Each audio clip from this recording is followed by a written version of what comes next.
Bonjour à toutes et à tous et bienvenue dans ce nouveau webinaire que nous organisons avec quatre associations qui nous soutiennent, Alumni for the Planet quatre associations qui sont EM Normandie, Paul Léonard de Vinci, ESSCA et IESEG. Un grand merci pour votre soutien le thème que nous allons aborder aujourd'hui dans ces webinaires qui consiste à inspirer le passage à l'action par l'exemple est un thème que nous n'avions pas encore abordé parmi tous ceux qui sont venus, c'est celui de l'intelligence artificielle qui gagne de plus en plus de place dans notre quotidien et dans notre travail notamment. Alors, avant de rentrer dans le vif du sujet, quelques présentations. Je m'appelle Clément, je suis bénévole pour l'association et j'animerai tous les échanges dans ce webinaire. Et dans un premier temps, pour les présentations brièvement de l'association Alumni for Planet et des quatre associations qui nous soutiennent, eh bien, je passe déjà la parole à Michel pour quelques mots sur Alumni for the Planet. Bonjour, merci Clément. Je suis Michel Salem-Sermanet, je suis un des cofondateurs d'Alumni for the Planet, j'en suis le président. Quelques mots sur Alumni for the Planet. Nous avons été créés il y a 6 ans. Nous sommes une association reconnue d'intérêt général. Nous sommes soutenus par le ministère de la Transition écologique et l'ADEME en particulier. Et notre originalité, on va dire, notre objectif, c'est non pas de donner de l'information, ce qui est extrêmement important, bien sûr, mais beaucoup d'acteurs le font, de l'information sur les nouvelles tendances, les nouvelles solutions, etc., par rapport aux enjeux des limites planétaires, mais de montrer qu'il est possible pour tout salarié, quel que soit son niveau de responsabilité, quel que soit le secteur d'activité, de s'impliquer, de s'engager, même au-delà de sa fiche de poste, pour contribuer à transformer son entreprise ou son organisation publique de l'intérieur par rapport aux enjeux climat, environnement au sens large. Voilà. C'est ça que nous faisons. Et nous le faisons en particulier avec des webinaires de ce type, et il y en a d'autres types, où nous mettons en visibilité des personnes qui sont ce qu'on appelle des acteurs de changement, qui contribuent à transformer leur entreprise de l'intérieur.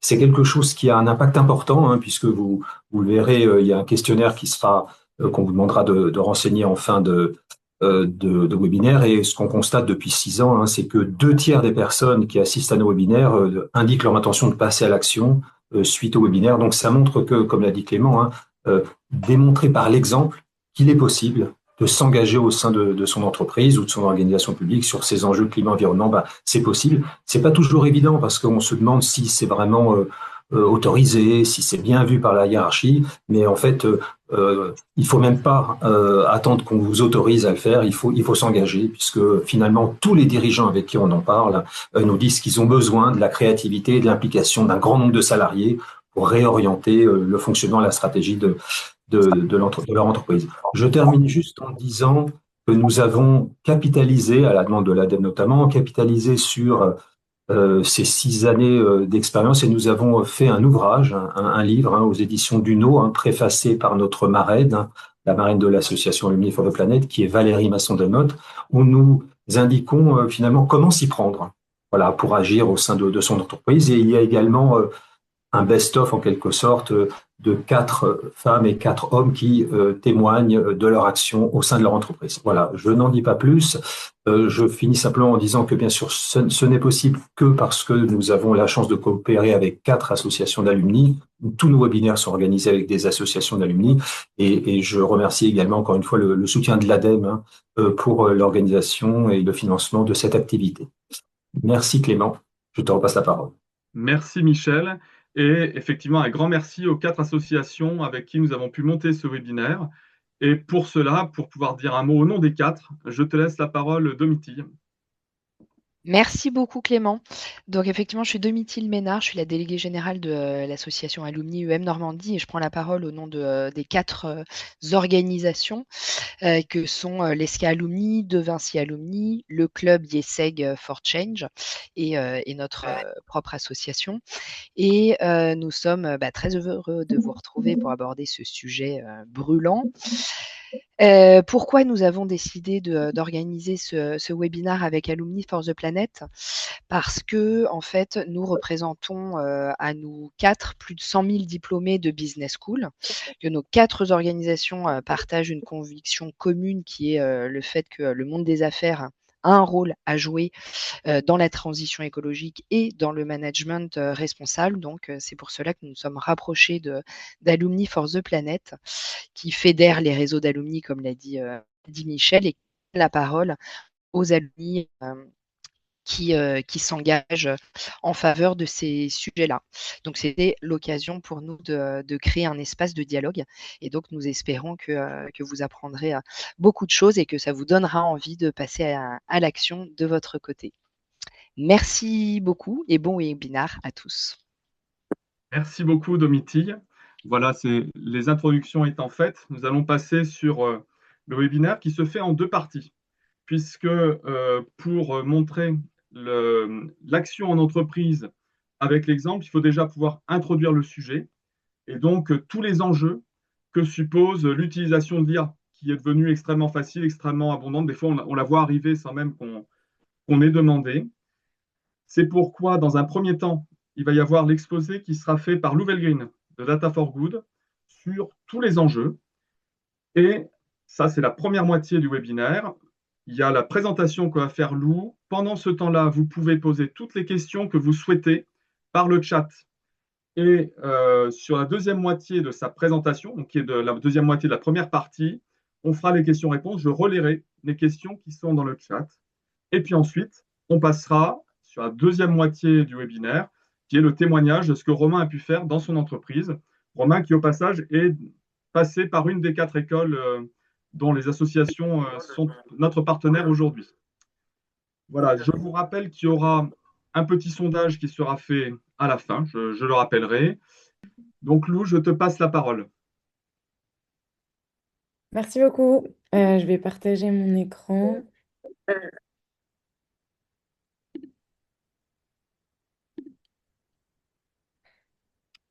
Est-ce que vous voyez bien mon écran? Oui. Super. Ok. Alors, du coup, j'ai que 20 minutes pour vous parler globalement des impacts environnementaux de l'IA. Donc, je vais essayer d'aller assez rapidement, mais n'hésitez pas à poser des questions si vous voulez que je complète certaines choses au fur et à mesure. Donc, la première chose dont je voulais parler, c'était le fait que contrairement à ce que tous les termes qui sont utilisés aujourd'hui quand on parle euh, d'intelligence artificielle ou même tout le vocabulaire du numérique est très tourné autour de la dématérialité. Donc, par exemple, on parle de cloud, de nuages, comme s'il se passait quelque chose dans les airs, comme si c'était immatériel, etc. Or, tout ce numérique et cette intelligence artificielle repose sur une infrastructure qui est vraiment très matérielle. Donc, pour schématiser un peu la matérialité derrière, vous avez ici une représentation de ce qui se passe quand aujourd'hui vous utilisez une IA, par exemple générative, même si je précise ici que c'est très important de savoir que quand on dit IA aujourd'hui, on pense à plein de choses différentes. En général, on a tendance à penser IA égale IA générative, mais c'est beaucoup plus complexe que ça. Il y a plein de technologies différentes au sein de l'IA et je pense que c'est important à l'avoir en tête aussi si on va avoir un vrai débat sur cette question. Mais si on récapitule ce qui se passe quand vous utilisez par exemple une interface comme ChatGPT, vous allez taper une requête sur votre ordinateur et ensuite cette requête elle va passer en général par un câble sous-marin parce qu'une grande part, enfin, parce qu'en fait tous les centres de données de OpenAI ils sont aux États-Unis et ça va arriver dans un centre de données, donc centre de données qui aujourd'hui sont de plus en plus grands et de plus importants justement pour pouvoir effectuer les calculs de l'IA générative. Et du coup, pour pouvoir vous répondre, ce centre de données, il va effectuer un calcul. Ce calcul, il se fait via des puces GPU. Et pour effectuer ce calcul, ces puces, elles vont chauffer. Et donc, du coup, donc déjà, pour pouvoir faire le calcul, elles vont avoir besoin d'électricité. Donc, vous pouvez le voir ici. Et cette électricité, elle peut être de différentes formes. Soit elle peut provenir d'électricité renouvelable, soit elle peut provenir d'électricité fossile. Et notamment aux États-Unis, elle provient majoritairement d'électricité fossile. Et puis du coup, comme ces puces, elles vont énormément chauffer, elles vont avoir besoin d'un système de refroidissement pour être refroidies, parce que si elles dépassent une certaine température, en fait, elles ne fonctionnent plus. Et donc là, on va avoir besoin d'énormément d'eau, mais aussi d'électricité pour faire fonctionner des systèmes de refroidissement. Et une fois que ce calcul est effectué, en fait, la réponse va repartir dans l'autre sens et revenir sur votre ordinateur. Donc c'était vraiment pour vous expliquer en fait toute la vraiment le système matériel qui est mis en place pour pouvoir répondre à une requête. Euh, donc, le premier point aussi à mettre en avant, c'est que là, je vais vous parler, je vais vous donner un peu des ordres de grandeur pour que vous puissiez un peu appréhender ce qui se passe à une échelle globale. Mais ce qu'il faut avoir en tête, c'est que aujourd'hui, l'industrie du numérique et de l'IA, c'est une industrie qui est énormément opaque, pour laquelle on a vraiment énormément de difficultés à obtenir des informations, et que donc potentiellement tous les impacts qu'on a aujourd'hui ils sont sous-évalués et aussi spéculatifs parce qu'il y a aussi toute une espèce d'énorme, pas forcément une bulle, je ne sais pas si c'est une bulle, mais en tout cas une énorme spéculation autour de l'intelligence artificielle avec vraiment plein d'annonces de construction un peu partout dans le monde et que on ne sait pas réellement ce que ça va donner dans les années à venir, même si la tendance actuelle est plutôt effrayante. Juste pour vous donner un ordre de grandeur en France, le 30 janvier 2026, il a été annoncé que la puissance qu'on voulait construire en France recherchée est de l'ordre de 28 gigawatts pour les prochaines années. Et 28 gigawatts, ça représente la moitié de la puissance nucléaire française installée sur le sol français. Donc, on parle vraiment de chiffres qui sont immenses. Donc, si on commence par les impacts, donc je vous ai parlé d'électricité, je vous ai dit qu'il fallait plein d'électricité pour faire tourner les serveurs et pour refroidir aussi les puces, mais aussi pour fabriquer tous les équipements qui vont permettre en fait de faire tourner cette intelligence artificielle. Et donc là, les chiffres que j'ai à vous donner, c'est les chiffres qui ont été projetés par l'Agence internationale de l'énergie, qui disait que en 2024, les data centers aient consommé 415 TWh, ont consommé 415 TWh d'électricité, donc ce qui représente à peu près 1,5% de la demande d'électricité mondiale, et que avec l'IA qui représente 10% de la consommation des data centers, et que d'ici à 2030, ils projettent dans un scénario normal d'adoption que ça représente entre 3 à 4,5% de la demande d'électricité mondiale, avec l'IA qui représente plus de 50% de cette consommation d'électricité. Alors, ça peut vous paraître pas beaucoup, 4,5% de demande d'électricité mondiale. Or, en réalité, c'est beaucoup. C'est l'équivalent de la consommation électrique du cinquième plus grand pays au monde en termes de consommation d'électricité, c'est le Japon. Donc, c'est gigantesque, avec une croissance vraiment très rapide. Et c'est ça qui est important à avoir en tête, c'est vraiment la trajectoire qui aujourd'hui est exponentielle, avec un deuxième sujet qui est que, mais j'y reviendrai juste après, qui est que les centres de données, en fait, ils sont pas du tout répartis de la même manière dans le monde, ils sont très concentrés dans certaines zones, et donc ils vont potentiellement créer des conflits d'usage vraiment très forts dans des zones très précises. Euh, Ensuite, je vous ai mis juste un mini élément pour vous dire que toutes les consommations, enfin, si là encore une fois, on est sur l'IA générative, n'ont pas les mêmes impacts. On entend souvent que une requête ChatGPT, ça serait l'équivalent de 10 requêtes Google. En réalité, on n'en sait rien. Et en fait, ça pourrait être de 10 000 à 100 000 fois plus, surtout avec tous les nouveaux modèles qui introduisent du raisonnement, de l'IA agentique, etc. Donc en fait, on est plutôt sur une augmentation aussi croissante des impacts par requête parce qu'on a des usages de plus en plus complexes.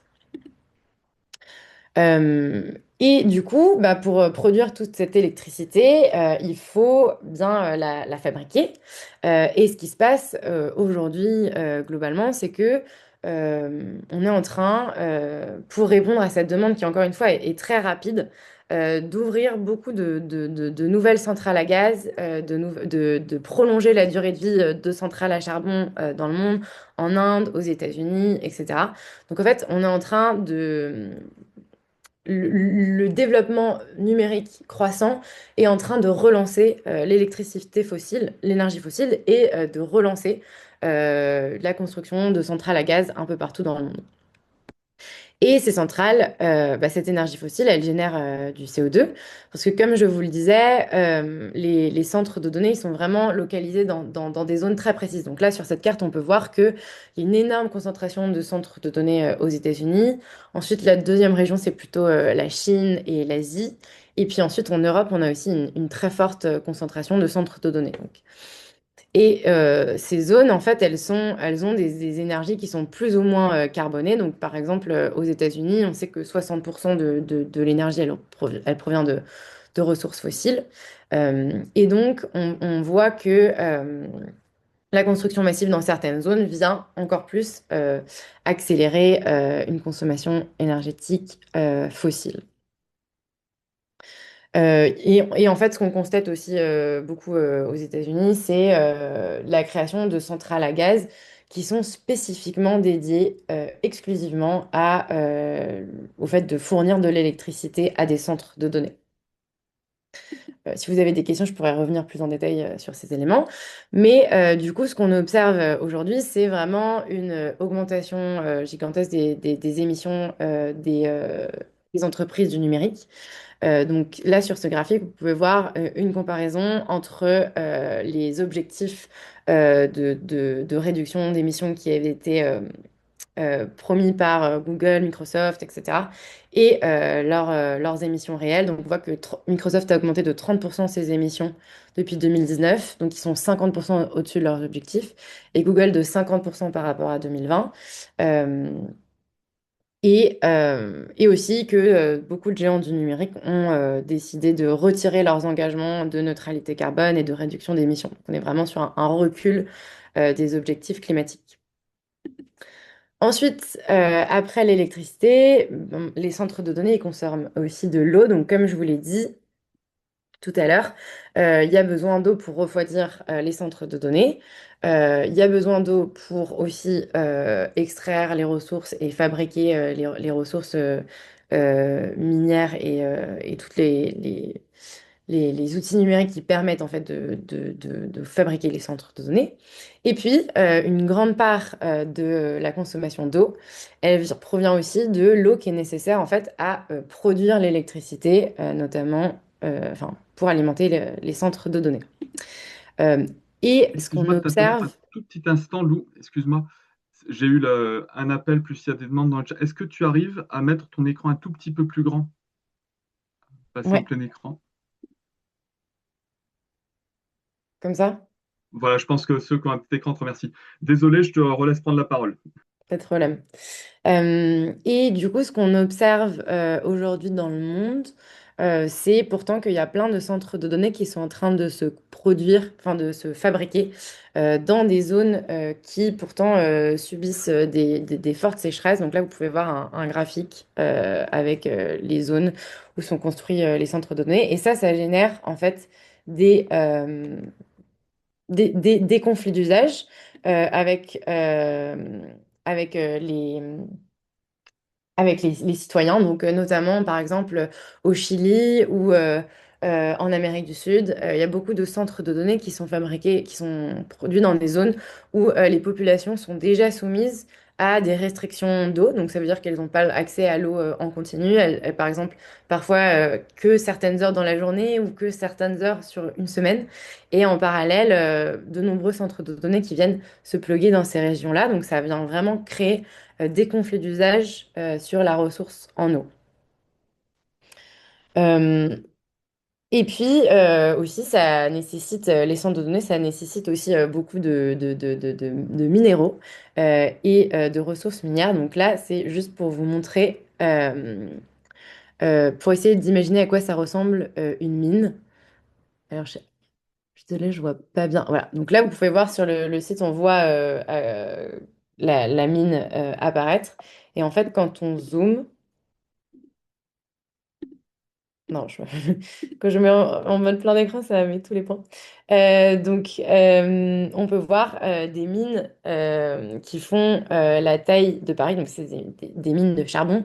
Mais c'est pour vous donner aussi une idée de ce que ça veut dire de créer des nouveaux, d'avoir besoin de ressources supplémentaires à la fois énergétiques et à la fois minérales. Donc ça, c'est vraiment des exemples de... En fait, je ne vois pas les titres. Voilà. Des exemples de à quoi ça ressemble une mine parce qu'en fait, c'est vrai qu'aujourd'hui, on a l'impression qu'elles sont très loin de chez nous et donc on a du mal à se représenter ce que ça représente. Mais ça représente vraiment des immenses trous à l'air libre pour récolter tous les métaux dont on a besoin. Et ce qui est intéressant aussi sur la question des métaux, c'est de se rendre compte que, en fait, avec les besoins, les nouveaux besoins de l'IA et de l'IA générative, on a une concentration de plus en plus forte. Euh, donc, en fait, on utilise des métaux de plus en plus complexes et de plus en plus purs. Et ça va nécessiter de plus en plus de chimie aussi pour pouvoir extraire des métaux de plus en plus purs. Et donc, ça va faire tourner toute une autre industrie chimique, etc., qui, elle, requiert aussi beaucoup, beaucoup d'énergie. Donc, il y a des liens très forts avec l'industrie de la chimie et on a une complexité de plus en plus forte. Comme je vous le disais, ça génère des impacts locaux, que ce soit en termes de déchets électroniques qui se renouvellent de plus en plus rapidement. Il faut savoir que aujourd'hui, les GPU de l'IA, ils ont une durée de vie entre 3 et 5 ans, vu le rythme auquel avance l'industrie. Et que donc, on n'est pas en train de construire des infrastructures pour l'avenir parce que elles vont vraiment être renouvelées très rapidement et qu'aujourd'hui, on sait très mal gérer ces déchets. Et puis aussi, il y a la question localement de la santé, parce qu'en fait, les centres de données, ils ont notamment beaucoup de turbines à gaz qui sont des générateurs de secours qui leur permettent de prendre le relais quand il n'y a plus d'électricité, parce que ce qu'il faut savoir, c'est qu'un centre de données, il doit vraiment tourner en permanence 24/24, 7 jours sur 7, et que la crainte de la rupture de la continuité du centre de données, elle est très forte. Et donc, du coup, pour cela, tous les centres de données, ils ont vraiment des génératrices de secours qui testent mensuellement et du coup, qui émettent beaucoup de pollution et de risques pour la santé. Donc ça, c'est un exemple en Virginie. Vous avez les cas d'asthme avec 14 000 cas d'asthme par an qui ont été chiffrés avec ça, c'est le centre de données d'Elon Musk. Je vais accélérer un petit peu parce que je n'ai plus que 10 minutes pour vous parler de tous les autres impacts, mais l'idée, c'était aussi de vous donner vraiment des exemples concrets pour que vous puissiez voir ce que ça représente dans la réalité. Et donc là, pour l'instant, je vous ai parlé que des impacts vraiment directs de l'intelligence artificielle. Mais ce qui est important d'avoir en tête, c'est que il y a aussi énormément d'impacts indirects. La question, c'est comment est-ce que cette intelligence artificielle, elle vient s'insérer dans notre société et avoir des impacts globaux. Donc aujourd'hui, l'intelligence artificielle et ce que je disais un peu tout à l'heure, c'est que le secteur du numérique est en train de relancer le secteur du fossile. Et pour vous donner un exemple aussi, au-delà de la fabrication d'électricité, aujourd'hui, il y a des modèles d'IA qui sont même pas des modèles d'IA génératifs, hein, qui sont utilisés par les entreprises pétrolières pour rendre les puits de pétrole plus rentables et les faire durer plus longtemps. Et donc ça, c'est un exemple d'un seul contrat de Microsoft avec ExxonMobil qui lui permet d'extraire 50 000 barils de pétrole supplémentaires par jour. Et donc, c'est une illustration de comment est-ce que l'IA peut venir accélérer en fait la production et les impacts et se mettre au service d'industries très polluantes. Mais on a aussi, bon, c'est des exemples pour vous montrer un peu plein de cas d'usage de aussi comment est-ce que ça génère de la consommation supplémentaire et des nouveaux cas d'usage euh, de consommation supplémentaire. Mais tout ça pour dire que, en fait, quand on parle d'IA et d'augmentation de ses usages dans la société, on est obligé de s'interroger aussi sur comment est-ce qu'elle vient accélérer la société. Et aujourd'hui, ce qu'on voit, c'est qu'elle vient, et ça c'est, si ça vous intéresse, les impacts indirects du numérique, je vous invite à suivre un chercheur très intéressant qui s'appelle Gauthier Roussy, qui publie plein d'articles sur les impacts indirects et qui justement explique comment est-ce que en fait l'IA vient accélérer des tendances et n'est pas du tout ne vient pas transformer des tendances existantes au sens où c'est vrai que à l'inverse de ce que je viens de vous présenter, on nous présente souvent l'intelligence artificielle comme une solution miracle pour réduire les émissions et quelque chose de absolument nécessaire pour lutter contre le changement climatique. Or, ce que lui, il met en avant, c'est vraiment le fait que s'il n'y a pas des politiques structurelles, culturelles, sociétales vraiment transformatives qui vont dans ce sens-là, l'IA vient jouer comme un catalyseur qui vient accélérer des tendances existantes plutôt que de transformer radicalement des transitions, des trajectoires déjà en cours. Pardon. Un autre sujet dont je voulais vous parler, c'est la question de comment est-ce que aussi l'IA vient impacter l'information sur le climat et vient du coup jouer un rôle vient accentuer, modifier notre perception de l'information sur le sujet. Donc, mini quiz que vous pouvez faire dans votre tête pour essayer de savoir s'il y a de l'IA ou s'il n'y en a pas. Alors, est-ce que vous pensez que là, il y a de l'IA ou c'est une vraie image? Eh bien, ça, c'est une image qui a été générée par IA pendant les incendies à Los Angeles il y a 2 ans, il me semble. Sur cette image, ça, il n'y en avait pas. Et ensuite, ici, est-ce que vous pensez qu'il y avait de l'IA sur cette image? Eh bien, il y en avait, et c'est une image qui a été relayée des centaines de milliers de fois par des gens très connus. Donc, ça montre à quel point, en fait, on peut enfin, à quel point est-ce qu'en fait, ça vient transformer notre perception de l'information et notre manière de concevoir, de gérer le réel. Il faut savoir que ces plateformes, en fait, quand on pense IA, on pense IA générative, mais en fait, il y a aussi toute la question des IA de recommandation qui sont très présentes sur les plateformes et qui viennent en fait influencer la manière dont de nombreuses personnes, plus de 2 milliards d'êtres humains, se forment leur opinion et décident d'agir et comprennent le réel. Donc c'est important d'avoir cet élément-là en tête. Donc l'IA, ça joue à différents niveaux. À la fois, ça permet d'accentuer la création de faux contenus, ça la facilite. Mais également, ça accentue sa diffusion. Donc il y avait une étude du MIT qui avait été produite il y a quelques années, donc à mon avis, on est déjà dépassé sur les chiffres, mais qui montrait que une fake news circulait 6 fois plus vite qu'une information vérifiée.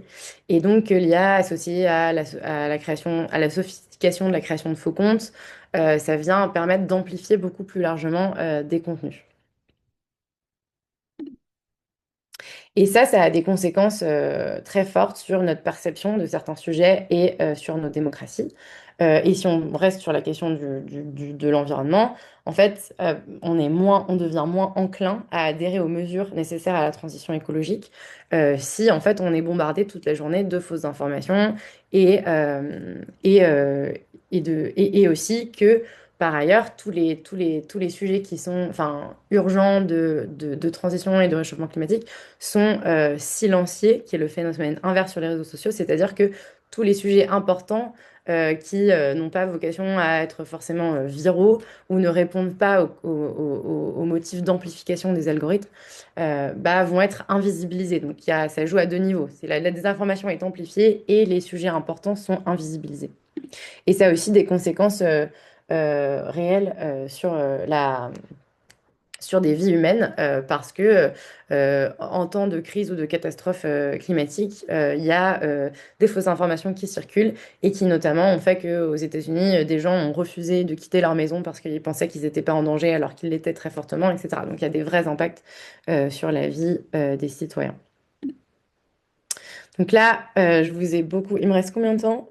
3 minutes? Tu peux prendre 5 minutes et puis j'essaierai de faire un peu plus compact sur les questions-réponses. Ça marche. Euh, Oui, ce que je voulais dire, c'est que là, je vous ai beaucoup parlé d'environnement et désolé si c'était très rapide, mais je voulais quand même vous donner un panorama systémique, donc on pourra en revenir encore sur les questions. Mais quand on parle d'IA, c'est très important d'avoir une vision systémique et pas que environnementale, parce que les impacts sur nos sociétés sont beaucoup plus larges que des impacts environnementaux. Et c'est important d'avoir ça en tête aussi pour prendre des décisions éclairées. Donc, il y a la question, bien sûr, de l'impact que ça a sur le travail aujourd'hui, où on constate de plus en plus des métiers qui sont ultra précarisés, comme les métiers de la traduction et autres. Euh, un accès beaucoup plus compliqué au marché du travail pour des jeunes gens qui arrivent sur le marché du travail, mais aussi pour ceux qui restent en poste. Beaucoup une intensification du travail avec des rythmes beaucoup plus élevés. Donc ça, il y a plein de chercheurs qui travaillent beaucoup sur cette question-là, dont je pourrais vous donner des noms ensuite. Et puis, il y a aussi la question fondamentale que cette intelligence artificielle, elle crée des nouveaux métiers précaires comme les travailleurs du clic, parce qu'il faut savoir que elle ne fonctionnerait pas sans le travail de millions de travailleurs, principalement dans les pays du Sud global, qui sont payés euh, une misère pour annoter de la donnée et valider des contenus qui permettent aujourd'hui au modèle existant d'être pertinents. Euh, mais il y a aussi la question de la surveillance de masse. Donc, je ne peux pas avoir le temps de vous montrer cette vidéo, mais je pourrais vous l'envoyer, qui est très intéressante. Et comment est-ce qu'en fait, les outils d'IA sont en train de se coupler avec des outils de vidéo, mais aussi surveillance de masse en ligne, etc.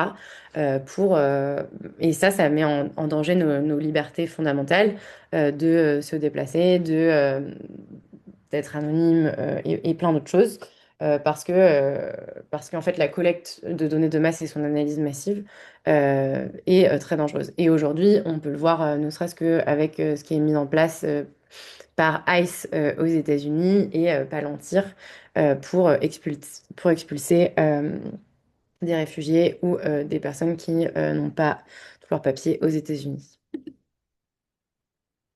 Et puis, il y a la question de la systématisation générale de l'automatisation qui dépasse uniquement le cadre de l'IA générative ou autre. C'est pas une question de taille de modèle ou euh, une question d'IA générative, c'est beaucoup plus large. La question d'automatiser plein de décisions qui vont avoir dans nos quotidiens des implications fondamentales sur les vies des gens euh, et qui conduisent à des discriminations. Donc ici, je vous ai pris l'exemple de un recours qui a été lancé par la Quadrature du Net et 15 autres organisations contre l'algorithme de la CAF, pour lequel il montre que cet algorithme, qui est un petit algorithme, hein, mais systématise sous couvert de lutter contre la fraude, en fait, systématise et perpétue des logiques contrôle de populations très précaires, comme les familles monoparentales qui sont indirectement plus ciblées que d'autres, ou alors le fait de bénéficier du RSA ou d'allocations liées au handicap qui vont faire qu'on est beaucoup plus surveillé par cet algorithme que par d'autres, que les autres citoyens. Donc il faut avoir tous ces éléments-là en tête. Donc au final, il y a vraiment ces technologies aujourd'hui, elles fragilisent énormément notre démocratie. Et le mot de la fin que je voulais avoir avec vous aujourd'hui, c'était l'idée vraiment de considérer ces technologies euh, jamais. C'est vrai qu'on a souvent, on nous présente souvent l'IA comme quelque chose de neutre, qu'il faudrait juste bien, bien s'en servir ou mal s'en servir. Nous, ce qu'on essaye de montrer, c'est que la technologie, elle est jamais neutre, elle est toujours orientée, elle poursuit toujours des objectifs de par les objectifs des personnes qui les développent et elle reproduit leur vision du monde. Et que donc, la question de l'intelligence artificielle est une question fondamentalement politique et qu'il faut s'interroger systématiquement sur les intérêts qu'elle sert, avec aujourd'hui une industrie qui est ultra concentrée dans les mains de quelques entreprises technologiques américaines qui poursuivent pour la plupart des objectifs politiques. On peut penser à Elon Musk, mais il y en a plein d'autres. Peter Thiel, par exemple, qui est un des plus grands investisseurs de la Silicon Valley et qui a pour objectif vraiment, euh, très clairement, il dit mot pour mot que la liberté et la démocratie ne sont plus compatibles et que donc son objectif, c'est de récupérer le pouvoir grâce à la technologie, en essayant d'imposer des formes de cités États où en fait enfin des États qui sont gouvernés comme des entreprises parce que il est contre l'État social, etc. Donc c'est vraiment avoir en tête tout ce pouvoir et enfin, cette relation de pouvoir que représentent ces technologies quand on les aborde et quand on décide de s'en servir ou pas. Voilà, je pense que j'ai largement dépassé mon temps de parole, donc je suis très preneuse de vos questions. Merci beaucoup, Lou. C'était très complet et ça donne un bel aperçu dans un temps, malgré tout, qui reste très bref, de tout ce qu'implique l'usage de l'IA, pourtant devenu si facile, si invasive, hein, on pourrait dire. Alors, il y a bien sûr des questions qui ont été posées. Je commence par une première question très pratico-pratique, avant de rentrer dans le vif du sujet, et qui va aussi concerner Romain. Il y a des souhaits qui ont été exprimés de pouvoir disposer des supports après pour pouvoir les re-regarder. Est-ce que, pour des raisons ou d'entreprise ou autres, est-ce qu'il y a une objection de ton côté, Lou, de ton côté, Romain, ou est-ce que, ils peuvent être ensuite partagés? Aucun problème.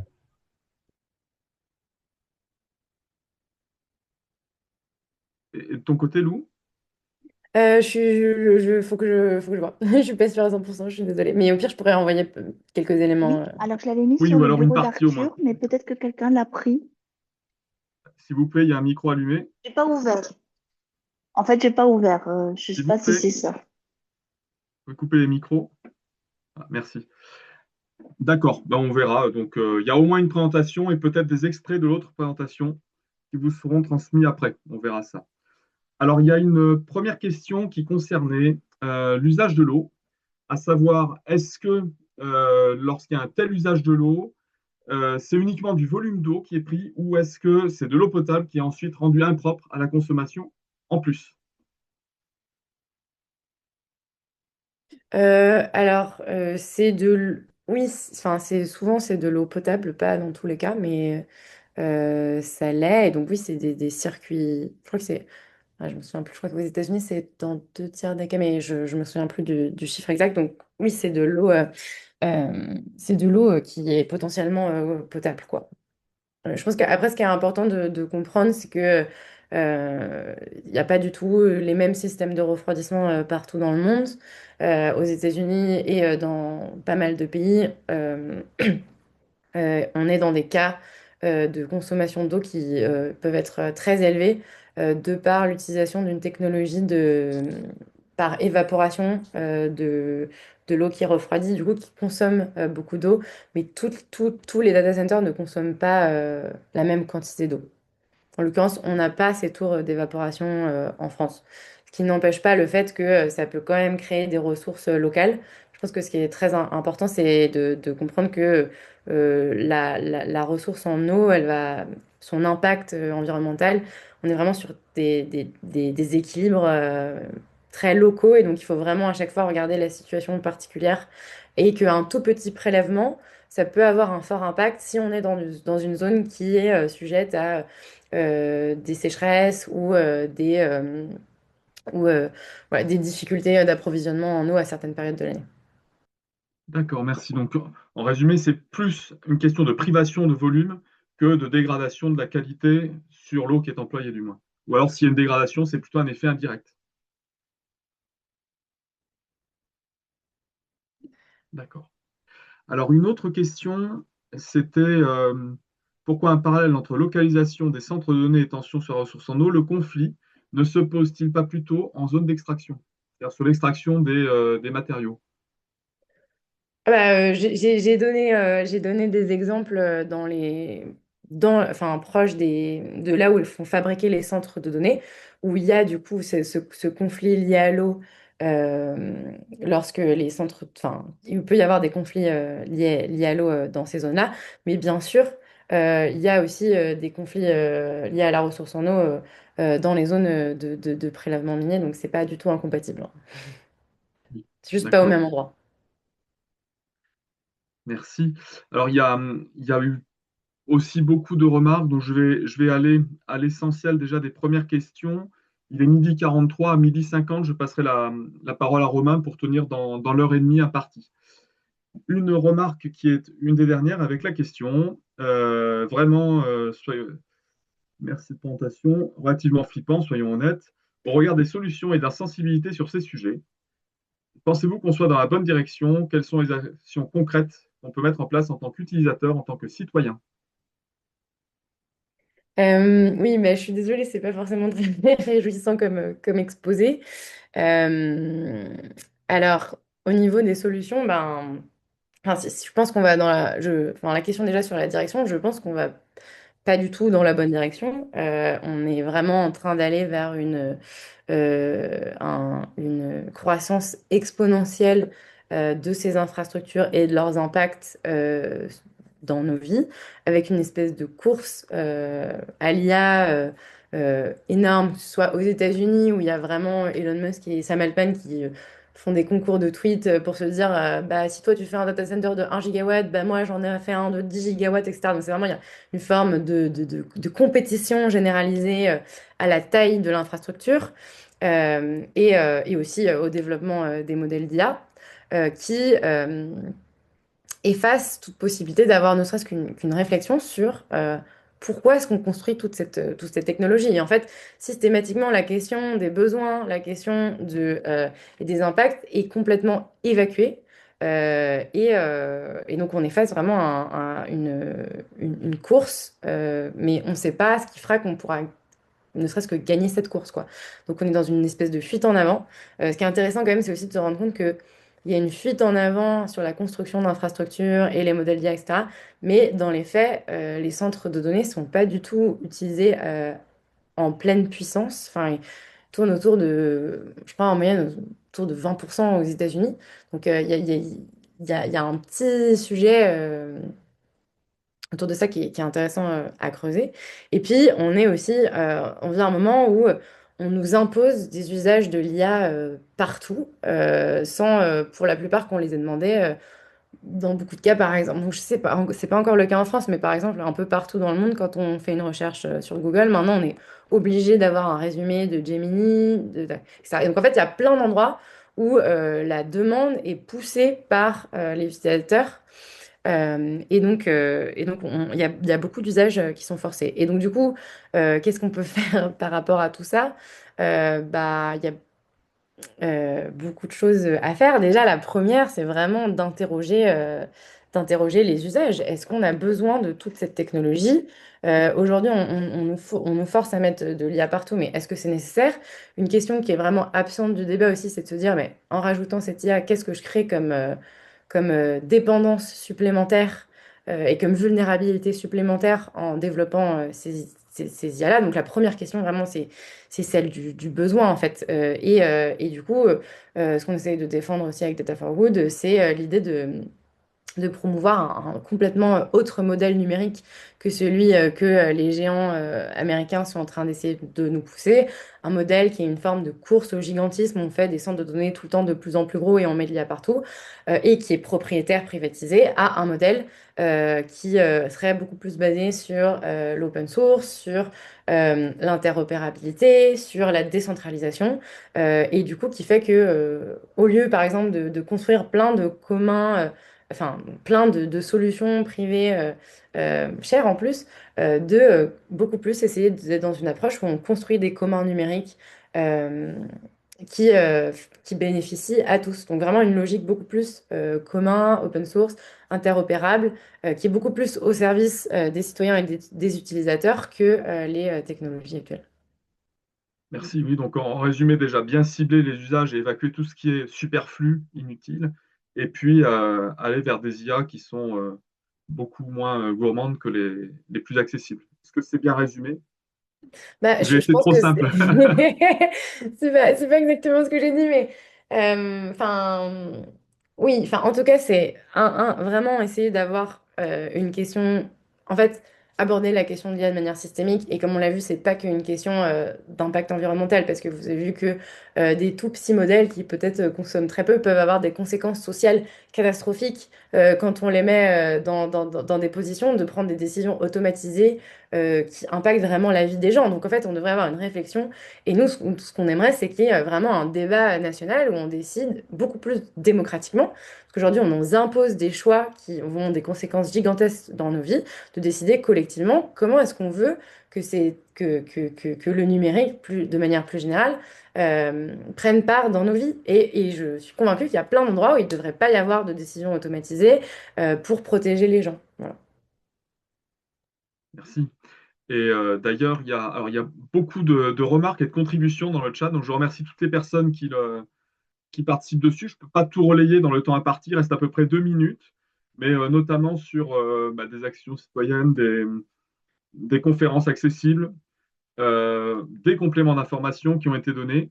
Et je vais juste venir sur une doléance qui est reportée sur, au niveau de la recherche d'emploi, les CV qui sont maintenant formatés par l'IA ou autre. C'est-à-dire, en plus des impacts environnementaux globaux, des retombées pour les personnes qui n'ont plus la même liberté que de faire son propre CV. Hein, ayant été en recherche d'emploi récemment, l'IA a totalement pourri les outils de triage des CV. Aujourd'hui, vous êtes obligé de formater votre CV avec une IA pour qu'il puisse être lu par une IA intégrée. Oui, et puis au-delà de Comprenons ce ça, il y a toute la problème. question de l'IA qui va relire et qui va être pleine de biais et qui va potentiellement fermer la porte à plein de personnes et ce qui sera jamais vu par un humain, quoi. Bien sûr. Eh ben, merci beaucoup. On arrive, je dirais, au temps où il faut basculer sur la deuxième moitié de la présentation. Et je remercie encore beaucoup toutes les contributions qui sont apportées dans le chat, hein, en plus des questions et les compléments d'information qui ont été faits. Merci pour votre participation très active. Merci. Euh, je vous précise aussi que donc on est jusqu'à midi et demi. Lou a une petite contrainte, elle va nous quitter vers midi 20. Donc, après la présentation de Romain, si jamais il y avait un petit complément qu'il devait apporter par Lou, je le ferai au tout début, si je vois dans le chat. Et puis sinon, tout le temps va être donné à Romain maintenant. Puisque que l'on voit, c'est qu'il faut utiliser avec discernement. Et puis, là où on ne peut pas faire autrement qu'utiliser de l'IA parce que le contexte nous l'impose, trouver des utilisations beaucoup plus responsables que les modèles globaux. Alors, Romain, tu es associé fondateur d'un bureau d'études qui travaille sur les sujets de RSE, mais donc d'un bureau de conseil. Tu vas pouvoir te présenter un petit peu plus longuement, expliquer comment, toi, dans un cas où, par les effets concurrentiels, les effets, on va dire, séduisants de l'IA font que les autres entreprises qui font comme toi gagnent en efficacité, comment rester dans la course en utilisant de façon très ciblée l'IA et en allant chercher une alternative qui soit beaucoup plus locale et beaucoup moins impactante. Donc, je te laisse montrer comment tu as pu agir dans ton entreprise pour la transformer, quel a été le parcours pour avoir ces résultats donc, qui permettent, en restant dans la course des entreprises, donc en n'étant pas condamné à disparaître, à avoir un moindre impact environnemental. Je te laisse la parole, Romain. Merci beaucoup, Clément. Je vais partager tout de suite mon écran. Ta, ta, ta. Est-ce que vous voyez bien mon écran? Oui. Super. Donc ouais, très rapidement, effectivement, j'ai créé un cabinet qui s'appelle Bimatériel avec 2 associés. Ce qui est assez intéressant dans ce que je vais vous dire, c'est qu'il y a un des 2 associés donc qui est très IA et l'autre qui ne l'est pas du tout. Donc ça m'a aussi permis, de comprendre au sein de mon association, en fait, les différences de culture vis-à-vis de l'IA. Et après, bon, l'avantage aussi, c'est qu'on travaille avec beaucoup d'entreprises sur des sujets de durabilité au départ et de plus en plus sur des sujets d'IA, à des niveaux assez élevés puisque généralement on travaille avec des execs, donc avec des responsables RSE, des DG, des CFO, des responsables, financiers notamment. Et donc voilà, donc je vais vous raconter un peu rapidement ouais, ma démarche, les obstacles que j'ai moi au sein de mon entreprise et au sein des clients avec lesquels je travaille, donc des autres entreprises de toute taille. Moi, généralement, c'est des PME et des ETI notamment, ce qui est assez intéressant parce que c'est des entreprises qui vont avoir énormément besoin de besoins sur ces sujets-là. Les résultats qu'on a nous, tout autant en termes de productivité que de durabilité, des missions, etc. Les enjeux principaux qu'on peut pas ignorer aujourd'hui et quelques solutions aussi parce que ça fait très longtemps que je travaille dans le climat et c'est aussi important de proposer des solutions que de parler aussi de ce qui arrive et des conséquences un peu dramatiques. C'est toujours très compliqué de travailler en durabilité parce que le discours est un peu compliqué, comme il l'est aujourd'hui d'ailleurs sur le sujet de l'IA. Donc très rapidement, je vous explique un peu rapidement mon profil pour que vous compreniez un peu le contexte. En fait, moi, j'ai fait une thèse en finance durable à la Sorbonne, qui était une thèse quantitative sur les marchés financiers, l'impact de la durabilité sur les marchés financiers. Ce qui est intéressant, c'est qu'en fait, j'ai commencé à travailler sur des modèles qu'on appelait des modèles de machine learning en 2019-2020 pour faire mon analyse quantitative. Et c'est des modèles qui ont fait partie en fait du cadre académique qui a permis de développer plus tard les IA. Donc j'étais un peu en partie dans cette littérature académique là.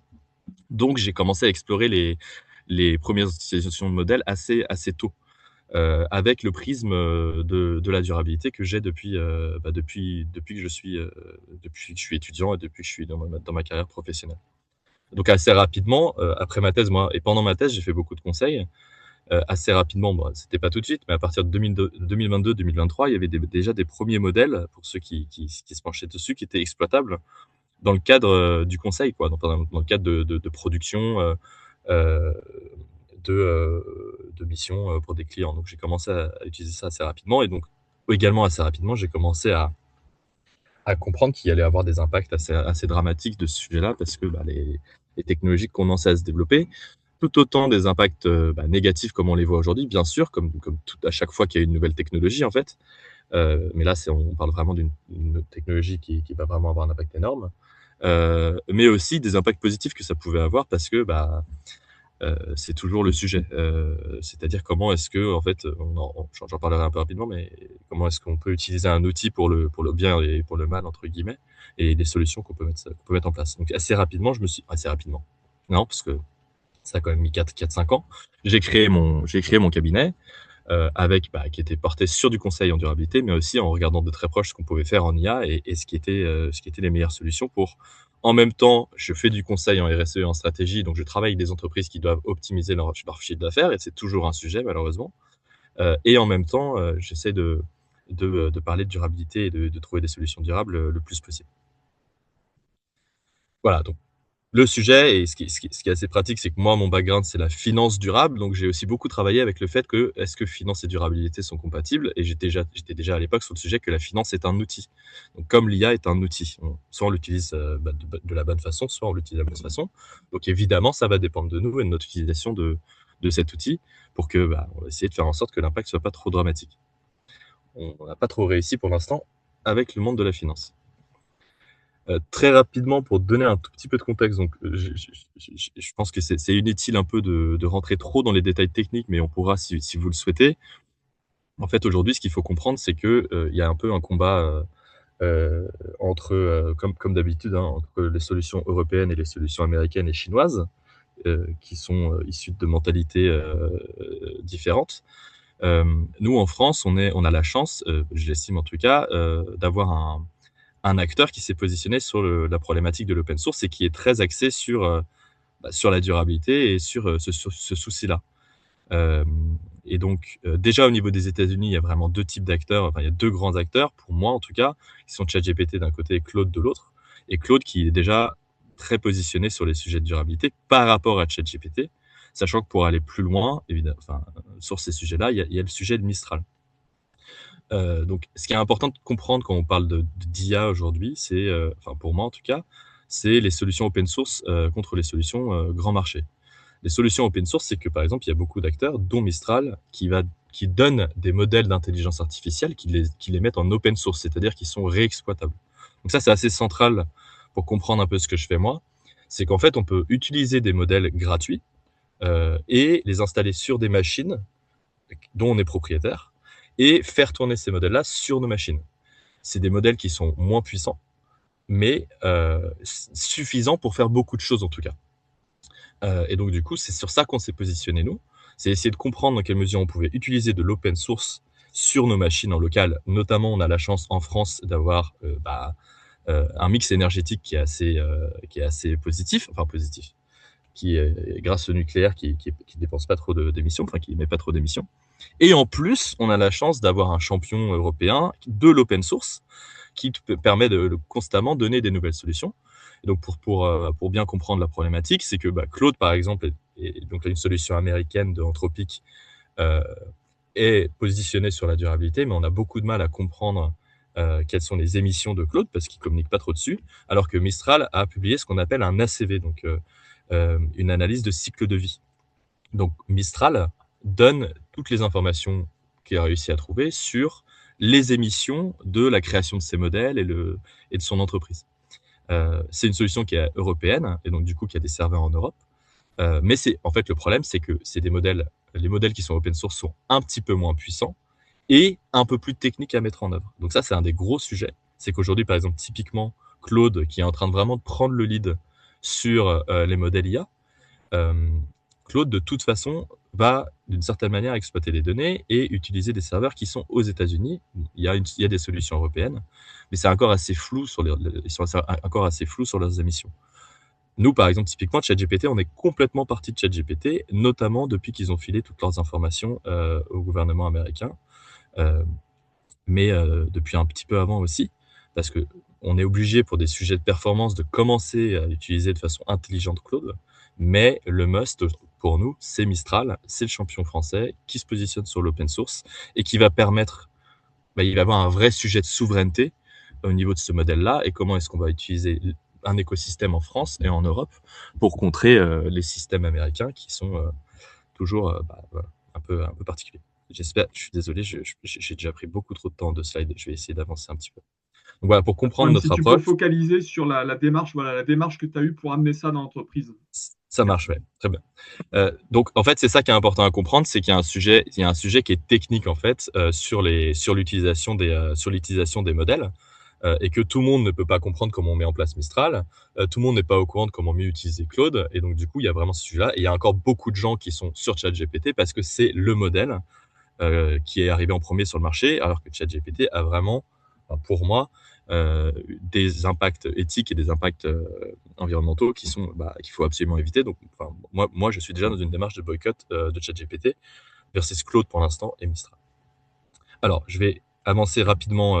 Donc voilà. Donc, qu'est-ce qui se passe et qu'est-ce qu'on voit déjà comme obstacle au niveau de l'entreprise? Donc là, je vais vous parler des obstacles qu'on observe, tout autant moi, à mon niveau, dans mon cabinet de conseil, et surtout dans les entreprises avec lesquelles on travaille. Qu'est-ce qui se passe en tout cas? En fait, le sujet de l'IA, ça va être un sujet de change management. Donc ça va être un vrai sujet de changement du comportement dans l'entreprise. Le change management, c'est toujours très complexe parce que ce que je trouve intéressant avec ce sujet-là, c'est que alors que des fois, il y a des preuves très tangibles, c'est notamment le cas sur le climat depuis très longtemps, très tangibles du fait qu'il y a un problème identifié avec notamment une littérature académique très profonde, comme pour le climat, qui prouve que ça ne va pas. Le change management, c'est le fait que entre l'aspect logique du fait qu'il y a quelque chose qui ne va pas et le fait que des actions sont prises, il y a tout cet écart-là. Donc, quelques exemples d'obstacles que je rencontre moi en entreprise et dans mon entreprise. Bon, le premier, c'est l'IA égale le ChatGPT.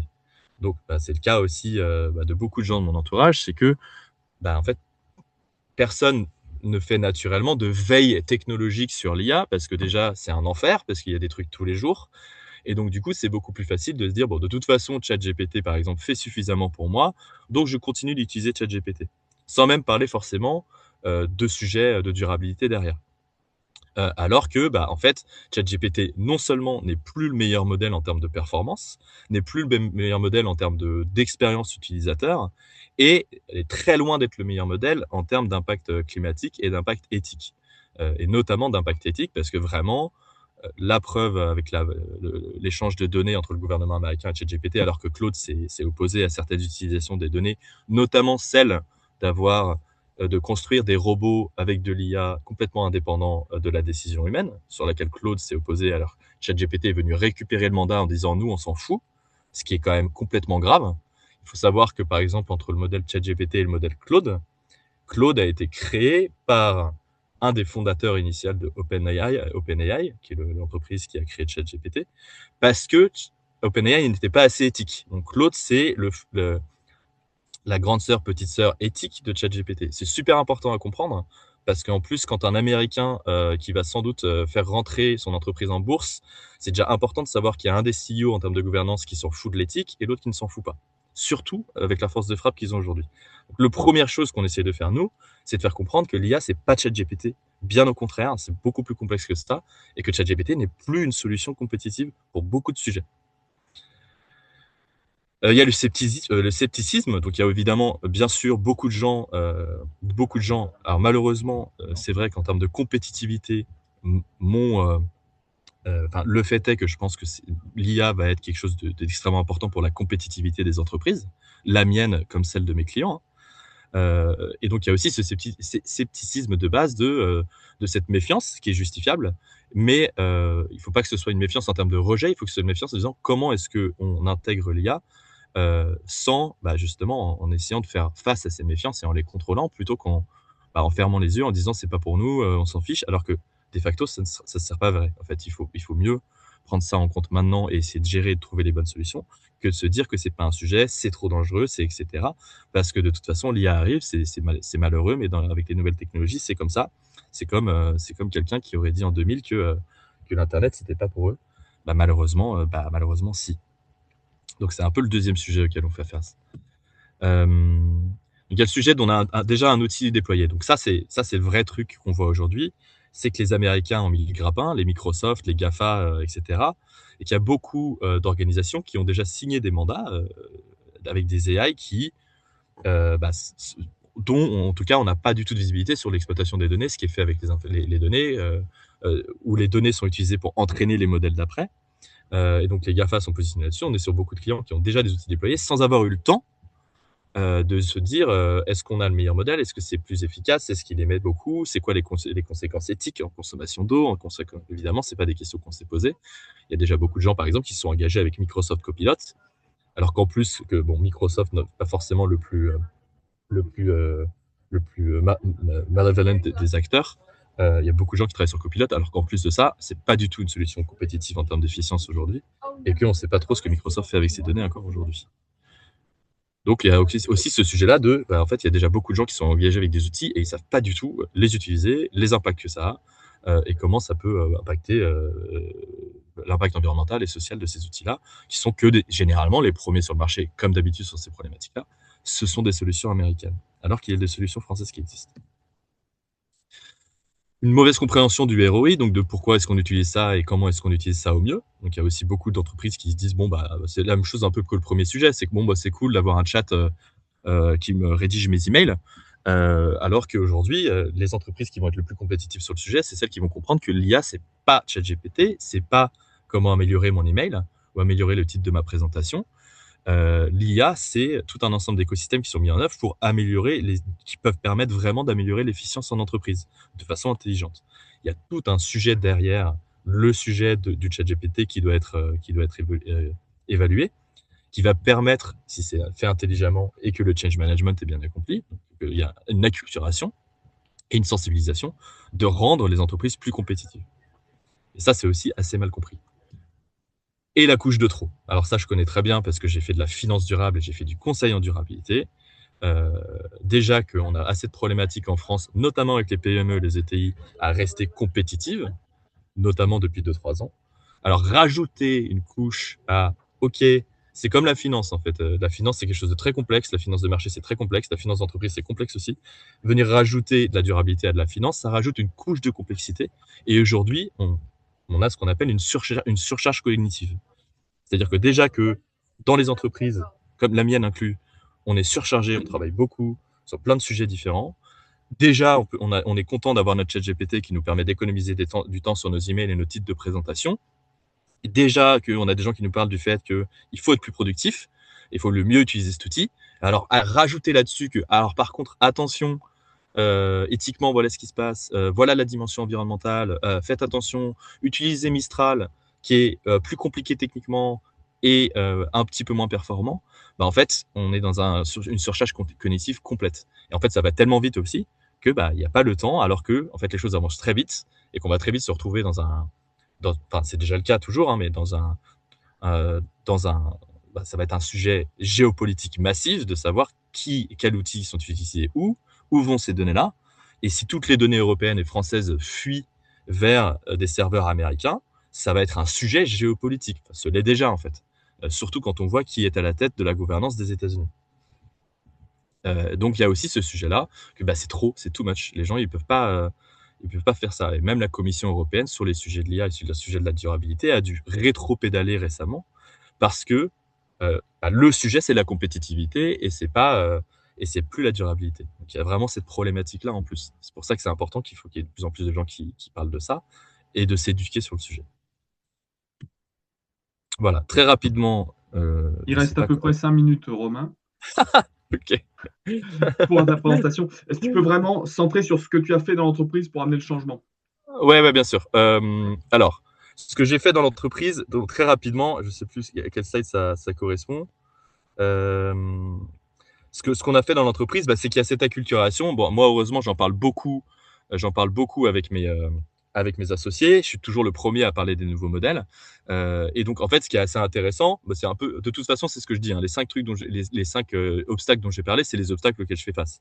C'est-à-dire qu'on est déjà tellement content, dans un premier temps, d'avoir un chat GPT que comprendre qu'il y a un Claude puis un Mistral, c'est quelque chose qui est très, très, très loin à mettre en place. À mon échelle, en tout cas, pour rester compétitif, ce qu'il faut comprendre aujourd'hui, c'est que quelqu'un qui utilise bien l'IA va vraiment être 5 à 10 à 15 fois plus efficace qu'aujourd'hui, quelqu'un qui ne le fait pas. Et avec l'IA responsable, ça va être le même cas sur les ordres de grandeur. Peut-être que je vais aller parler directement des ordres de grandeur en termes de compétitivité et en termes d'impact environnementaux. Nous, chez Binateral, du coup, dans mon cabinet, à mon initiative, on a commencé à créer des modèles locaux, donc des modèles qui utilisaient des technologies comme Mistral et qui se branchaient sur nos machines à nous pour faire les choses dont on avait besoin sans forcément faire appel à des gros modèles qui consommaient énormément. En termes de productivité, notre productivité a été multipliée par 5 et notre capacité de travail multipliée par 3. Donc, c'est un facteur presque de 15. C'est-à-dire qu'en fait, aujourd'hui, on est 3 dans mon entreprise. On peut travailler avec 50 clients et on peut faire jusqu'à 10 missions en parallèle. Donc, c'est du jamais vu en termes de productivité. Et donc, du coup, nos clients peuvent aussi travailler, alors que ce n'est pas le cas dans d'autres cabinets, peuvent travailler toujours avec un associé. Donc, avec un des 3 associés, on a tous au moins 10 ans d'expérience sur nos sujets en conseil. Mais vu qu'on est productivisé comme ça grâce à des modèles qui sont efficients, en fait, on peut être beaucoup plus productif. Et en plus, ce qui est intéressant pour le conseil, c'est du coup beaucoup plus à l'écoute, prendre beaucoup plus de temps pour le temps humain, parce que notre capacité de production, elle a presque été multipliée par 100, quoi. Parce que presque tout est automatisé, on a nos flows, etc. Et donc, du coup, ce qui est intéressant aussi, c'est que grâce à ce qu'on est en train de faire, la satisfaction client, elle est de 100% parce que les livrables sont très bien et qu'en plus, tu te retrouves avec des humains qui sont plus à l'écoute que juste en train de bosser sur leur modèle et leurs trucs, parce que tout ça, presque pour nous, maintenant, c'est automatisé. Donc ça, c'est super sur le côté compétitif de mon entreprise et de ce qu'on peut commencer à amener à des clients. Sur les émissions, en fait, bon là, c'est des chiffres un peu faciles que je vous ai donnés, parce que ça dépend des modèles. Mais quand on travaille avec un modèle local qui est sur mon ordinateur branché à l'électricité française, en fait, mon économie en termes d'émissions, c'est un facteur de 50 ou 100 en fonction des modèles grand marché auxquels on compare, parce que c'est juste mon ordinateur qui va, peut-être un peu surchargé pendant que le modèle tourne, mais qui va utiliser de l'électricité française en local. Je ne parle même pas ici d'ailleurs des aspects sociaux, c'est-à-dire qu'en faisant ça, moi, je garde le contrôle complet sur les informations de mon client, alors que quand je commence à les envoyer chez Claude ou chez ChatGPT, il y a une fuite de l'information client vers les modèles américains. Donc, ChatGPT, on oublie, de toute façon, il faut boycotter. Claude a vraiment pris le sujet en main. Il y a vraiment un sujet chez Claude de faire ça en œuvre, mais en tout cas, il y a ce sujet-là aussi. En termes de consommation d'eau et consommation de matières premières, la consommation d'eau, j'en ai aucune parce que c'est du refroidissement à l'air sur mon ordinateur. La consommation en matières premières, j'en ai aucune, si ce n'est que dans effectivement 4 ou 5 ans, je vais devoir jeter ma carte graphique. Enfin, jeter même pas, parce qu'il y a de plus en plus de solutions pour ceux qui veulent d'aller trouver des moyens de recycler sa carte graphique également. Donc, bon, après, c'est bien, on n'est pas sur les mêmes échelles, mais en tout cas, en termes de résultats, les émissions environnementales, enfin les impacts environnementaux, pardon, n'ont rien à voir. C'est incomparable, vraiment rien à voir. Sur les sujets un peu éthiques et sociaux, le sujet, c'est la confidentialité des données. À terme, et ça, on commence déjà à avoir des clients, par exemple, qui ont des politiques IA, etc.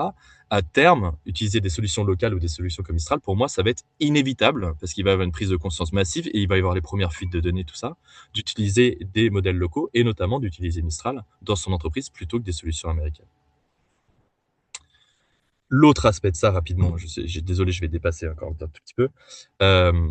En fait, il y a faire attention à comment on utilise l'IA, bien sûr, mais après, il y a ce qu'on fait, nous, utiliser l'IA pour aider les entreprises à faire plus de durabilité.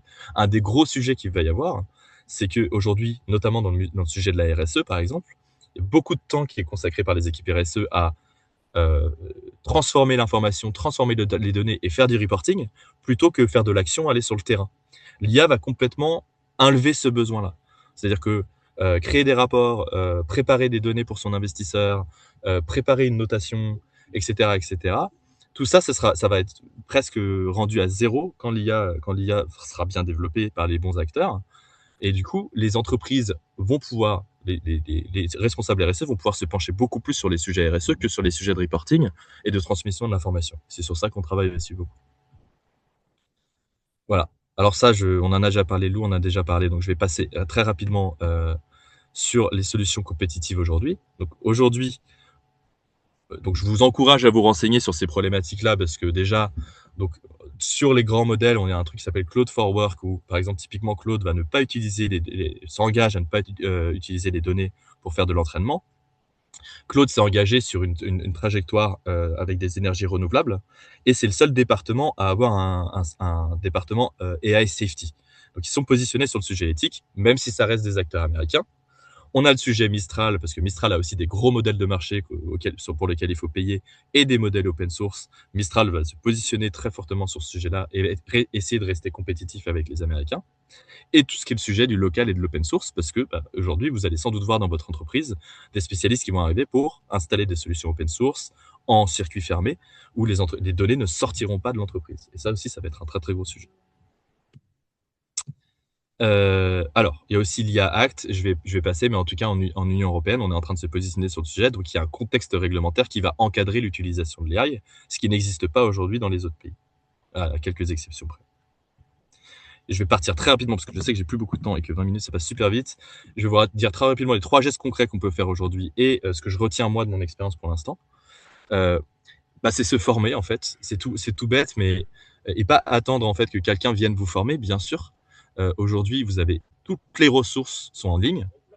C'est même plus que là, hein, je vous parle des sujets open source, c'est-à-dire tout est possible en ligne aujourd'hui. Donc, vous avez tout ce dont vous pouvez, tout ce que vous voulez est en ligne. Donc, vraiment se renseigner, pas forcément sur le nouveau modèle, le nouvelle chose, mais au moins comprendre un peu ce qui se passe. Comprendre assez rapidement, vous pouvez aller sur YouTube, hein, c'est tout bête, hein, pour comprendre comment mieux utiliser les modèles. Et après, évidemment, il y a plein de ressources en ligne, je pourrais vous en envoyer, évidemment.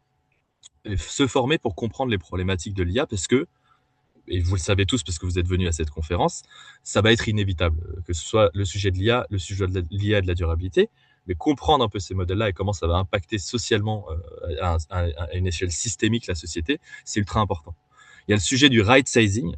Donc ça, il y a de plus en plus d'acteurs qui travaillent sur ces sujets-là, c'est-à-dire inutile d'utiliser Claude pour savoir si son pantalon match bien avec ses chaussettes ou si le mail que tu veux envoyer à des fautes d'orthographe, même si c'est un réflexe qui est naturel. Il va y avoir maintenant un gros sujet de faire du right sizing, c'est-à-dire d'utiliser les modèles en fonction de leur capacité de précises et en fonction de ce qu'ils apportent. C'est ce qu'on fait nous chez Bimatériel, c'est que aujourd'hui, quand on sait précisément quelles informations il faut pour qu'on puisse créer un rapport RSE pour une petite entreprise, on n'a pas besoin d'utiliser Claude pour le faire, parce qu'on peut créer des petits modèles dont Mistral en open source qui va nous le faire. Ok, il va pas nous le faire en 27 minutes. Peut-être qu'on va devoir faire tourner le modèle la nuit. Mais en tout cas, ce sera sensiblement moins émetteur. Enfin, la nuit, non. Tourner le modèle en parallèle pendant 1 ou 2 heures. Mais en tout cas, ce sera avec notre électricité, en circuit fermé, sur notre ordinateur. Donc, le right sizing, ça va être énorme parce que là, il va y avoir en 2026 et en 2027 l'arrivée des premiers gros modèles open source très performants. Et ça va être un gros sujet de travailler sur ça en local. Et le sujet de la politique IA. Donc ça, on voit de plus en plus dans les entreprises. Vous pouvez avancer sur cette problématique. Dans les entreprises, il y a un responsable informatique qui s'est forcément posé ces questions-là parce qu'il est passionné par le sujet. Lui commence à travailler sur une politique. Les DG travaillent sur des politiques de comment est-ce qu'on utilise l'IA, comment est-ce qu'on forme nos collaborateurs, avec le gros sujet aussi qui va être le shadow IT. C'est-à-dire dans quelle mesure est-ce que de toute façon qu'on crée une politique ou pas, les individus, parce que aussi ils sont libres et ils ont accès à des modèles en open access, vont de toute façon utiliser l'IA. Et comment partir déjà de ce constat-là pour créer une politique qui est censée et encourager pas une non-utilisation de l'IA forcément sur tous les sujets, mais essayer d'accompagner aussi les collaborateurs sur une bonne utilisation de l'IA. Donc ça, c'est les 3 gestes concrets aujourd'hui sur lesquels je vous conseillerais en tout cas de vous renseigner et de voir aussi ce qui se passe dans votre entreprise, parce que ce sont des sujets qui vont être actuels en 2026. Et il va y avoir les premiers grands, c'est déjà le cas pour ceux qui sont renseignés, mais les premiers grands scandales de fuite de données dans un contexte géopolitique où Trump va nous sortir qu'en fait, il a toutes les informations des consommateurs français de tel marché ou des trucs comme ça qui vont vraiment poser le sujet au cœur de la problématique géopolitique aujourd'hui entre l'Union européenne et les États-Unis notamment, qui n'ont pas des relations incroyables. Très rapidement, je suis désolé d'avoir pris autant de temps pour les derniers outils. Donc, ce qu'il faut retenir, en tout cas moi, ce que je retiens, c'est la même chose que quand je travaillais en finance durable et je travaille toujours en finance durable. L'IA, c'est un outil. L'IA, fondamentalement, n'est pas un dieu tout-puissant. C'est un outil qui répond à un utilisateur. On l'utilise, l'impact de l'IA aujourd'hui, avec les solutions qui existent, n'est que le reflet de son utilisateur. Donc, il faut vraiment garder ça en tête. L'IA n'est pas encore conscient, n'est pas encore conscient, et c'est un outil. C'est un enjeu en fait, j'aurais dû même mettre autre chose même que ça. C'est un enjeu de durabilité qui est complet dans le sens où c'est un enjeu de société et un enjeu systémique qui est inégalable aujourd'hui, qui va de toute façon avoir son impact.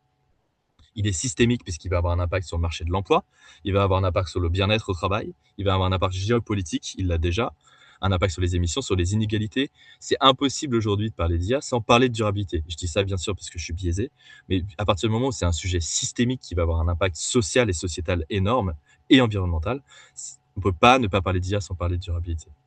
Et il y a le sujet de se former en continu. C'est tout bête, mais pas forcément besoin de s'inscrire à une formation de 5 jours où on va vous apprendre, dans la plupart des cas, à comment donner des bons prompts à ChatGPT. C'est aussi votre responsabilité de vous former parce que toutes les ressources existent et il suffit de taper sur Google, malheureusement, ou autre moteur de recherche, les problématiques que vous allez tomber sur des très bons articles qui vous expliquent tout. Et vous n'avez pas besoin non plus d'être au courant des derniers modèles et des derniers trucs et de la différence entre Minimax 3 et les derniers modèles open source, se former sur les impacts de l'IA, ce qui se passe et comment ça va impacter, ne serait-ce que, en tout cas, la dimension géopolitique des choses et des entreprises. Voilà, je pense que je vais m'arrêter là parce que j'ai déjà énormément dépassé, il est 13h20 et j'en suis désolé. Il est 13h20, merci Romain. C'est une présentation qui était très complète, très érudite sur les choix que tu as eu à faire au sein d'IA. Il y a quelques questions techniques. Quelques remarques aussi, mais déjà pour ramener vraiment sur ce qui est la cible, hein, c'est-à-dire j'agis pour transformer mon entreprise de l'intérieur. Une première petit point à préciser par rapport à tous les cabinets qui font le même travail que toi, donc avec qui tu es en concurrence, puisque tu as bien dit que tu avais un des associés qui était anti-IA. Ils sont tous passés à l'IA pour augmenter leur productivité. Ça veut dire si vous n'étiez pas passé à l'IA, si vous aviez suivi l'un de tes collaborateurs qui disait non, vous seriez hors course complètement aujourd'hui. Alors, il est pas anti-IA, c'est juste en fait, on est 3 associés, on a 2 profils techniques, dont le mien. Lui est moins technique et donc Oui, on peut observer en fait un des trucs qu'on observe le plus en fait c'est le réflexe en fait. Il y a deux types de profils. Il y a les profils qui vont avoir le réflexe de se renseigner sur les sujets de l'IA et ceux qui vont pas l'avoir, qui vont pas avoir le réflexe de ne serait-ce de bien prompter ou optimiser son prompt ou ces sujets-là. Et lui ne l'a pas. Donc en fait, on est un peu nous-mêmes au quotidien en train de faire des formations à un des associés, ce qui est super pratique en fait, parce que lui n'a pas les mêmes réflexes et n'a pas la même utilisation de l'intelligence artificielle. Et en fait, ça va être extrêmement différenciant dans les cabinets. La chance qu'on a, nous, c'est qu'on est 3 et il y a 2 associés qui sont très, très IA. Donc, on s'adapte extrêmement rapidement. Que dans les cabinets de conseil où on est 20, 25, 30, 100, 200, il y a un sujet d'immobilisme, en fait, sur ces sujets-là. C'est le même sujet que je disais tout à l'heure. Bon, on est très bien avec ChatGPT, on se pose pas la question parce que déjà, on l'a tous pris en main, donc on comprend bien comment ça marche. Commencez pas à nous expliquer que Claude, c'est mieux et que c'est plus pratique parce qu'on va pas pouvoir refaire encore, former tout le monde encore à ce truc-là. Il y a ce sujet-là, quoi, qui est intéressant. Mais ça va être en fait pour moi les structures. Après c'est pareil, je suis un peu biaisé. Les structures dans le conseil en tout cas qui vont ressortir du lot, c'est les structures qui vont être le plus agiles parce qu'il faut forcément l'être de facto sur ces sujets-là. oui. Ce que tu veux dire, c'est que ceux qui ne seraient pas passés à l'IA du tout, aujourd'hui ne pourraient plus être dans la course pour faire le travail que vous faites. Moi je connais pas aujourd'hui de cabinet de conseil D'accord. qui peuvent travailler sur ces sujets-là de grande taille en fait. Et en Oui, plus oui, après oui. ils ont des problématiques de gestion des collaborateurs. C'est ça qui fait qu'après il y a des licenciements massifs aussi. C'est une problématique sociale qui est énorme pour eux qu'on n'a pas nous. Très bien. Donc, c'est bien sous cette contrainte qu'ensuite tu as fait le choix et tu as pu emmener les personnes qui travaillent avec toi d'utiliser non pas les outils mainstream, mais cet usage très ciblé et avec un fonctionnement en local. Ouais, ouais complètement. Voilà. Et alors maintenant, je vais aller vers les questions qui sont dessus, justement, puisque tu as dit, donc, au lieu que ça parte vers les serveurs qui sont à l'étranger et qui utilisent énormément de ressources, d'énergie, etc., tout tourne en local, hein, c'est ça, sur ton ordinateur. Tout tourne en local sur les produits qu'on a déjà créés qui peuvent fonctionner avec des modèles moins puissants que les modèles Hum, hum, mainstream. hum. Donc, c'est avec le matériel que vous avez déjà dans l'entreprise. Et justement, il y a une question là-dessus. Faut-il du matériel informatique plus puissant que le PC de bureau de base pour pouvoir faire tourner Mistral, c'est-à-dire pour pouvoir faire tourner les outils que vous avez ciblés, c'est-à-dire l'usage assez restreint de l'IA, juste là où il est nécessaire. Ouais. Alors, pour les modèles open source, oui. Il faut une carte graphique que généralement on n'a pas sur des ordinateurs portables. À part il y a les derniers Mac qui ont commencé à mettre des trucs assez puissants. En fait, là forcément, quand on a un ordinateur de bureau, il faut fonctionner avec des modèles payants, donc pas open source. Et c'est là, mais Mistral en a également. Donc Mistral, hein, pareil, et Mistral a tout un sujet de souveraineté de la donnée qui permet aussi d'être un peu plus serein. Mais le mieux, surtout quand on travaille avec un cabinet de conseil, c'est d'être sûr que la donnée sort pas du cabinet de conseil et d'avoir ça bien inscrit dans le contrat de dans le mandat. Mais pour ça, nous, on a 2 ordinateurs très très puissants, des tours en fait, Oui. avec des cartes graphiques assez poussées pour pouvoir permettre de faire ça. Ouais. Donc, si je comprends bien, c'est évidemment beaucoup moins en impact environnementaux, parce que tu as fait que d'utiliser les outils mainstream. Par contre, je dirais par rapport à ce que tu viens de dire qui ne se fait plus aujourd'hui, c'est-à-dire il n'y a plus de cabinets comme toi qui se passent entièrement de l'IA, par rapport à un équipement de base, rajouter les tours, tu as une estimation un petit peu de ce que ça peut être en impact environnemental supplémentaire. En gros, c'est l'achat des 2 ordinateurs. C'est ça. Ouais. Et l'électricité de Oui, faire oui. tourner l'ordinateur. En fait, quand on fait tourner un modèle sur un ordinateur, généralement, on va aller chercher la puissance maximum de l'ordinateur. Donc, il y a une dépense en électricité qui est un peu supérieure. Mais ça reste de l'électricité à des échelles de consommateurs françaises, notamment. C'est aussi ça la chance. Oui. Bah, il reste la fabrication des machines qui est un petit peu plus qu'un ordinateur de base. Oui, mais c'est pareil. Après, j'ai la main, moi, sur ma machine. Donc, si j'ai besoin de recycler un élément ou un autre, je peux le faire. Et il y a des solutions aussi qui existent pour recycler à mon échelle, c'est-à-dire une carte Mhm. graphique. À l'inverse de grands serveurs où ils sont obligés de faire des trucs en masse et que les solutions, elles existent peut-être moins à ces échelles-là. Oui, oui. Il y a une autre question que je relais. Comment protéger les données de l'entreprise quand l'outil imposé de l'entreprise est copilote en interne et pas Mistral? Alors, j'ai pas entendu le début de la question. Comment protéger les données de l'entreprise quand l'outil imposé est Copilot en interne et pas Mistral? Alors, normalement, c'est votre DSI qui fait ça, donc c'est votre responsable informatique qui sait ça.